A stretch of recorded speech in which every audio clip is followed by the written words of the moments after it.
আমি যে স্কুলে পড়তাম সেই স্কুলে এক টিচার ছিল, উনি হলেন গণিত টিচার, আর ওই টিচারের নাম হইলো শামসুল হক। কিন্তু আমি ওনারে ডাকি টুনু বইলা, কারণ উনি শুধু টুনুর মতো আচরণ করে আমার সাথে।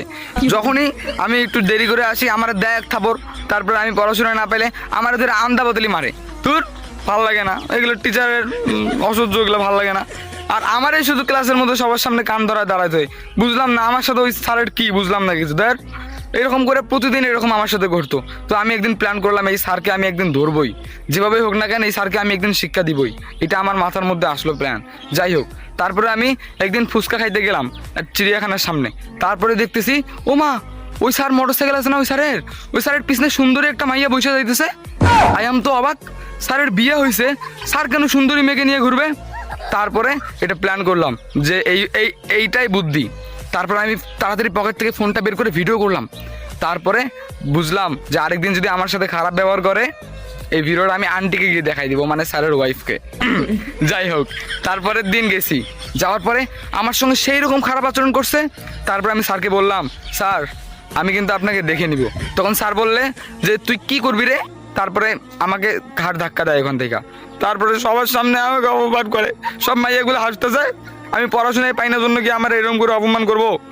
যাই হোক, তারপরে রেগে মেগে চলে গেলাম স্যারের বাসায় গিয়ে দেখি স্যারও ওখানে উপস্থিত, সবাই আছে। আর তারপর আমি হঠাৎ করে ফোনটা বের করে আন্টিকে দেখাইলাম যে আন্টি, এই যে স্যার আমার সঙ্গে খুব খারাপ ব্যবহার করে স্কুলের মধ্যে, আর স্যার যে ভালো এটা কিন্তু একদম গ্যারান্টি নেই।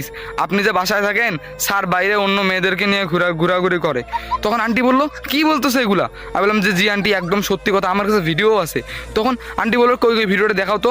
এরপরে আমি ফোনটা বের করলাম, তখন স্যার আমার দিক টেরা চোখে তাকায় আছে। তারপরে আমি ফোনটা বের করে ভিডিওটা দেখাইলাম, আন্টি দেখেন স্যার একটা সুন্দরী মেয়েকে নিয়ে বাইকে করে ঘুরতেছে, বুড়ো বয়সে আবার প্রেম প্রীতি মারায়। তখন আন্টি অবাক দৃষ্টিতে আমার দিকে তাকিয়ে থাকে, স্যারও অবাক দৃষ্টিতে আমার দিকে তাকিয়ে থাকে ভিডিওটা দেখে।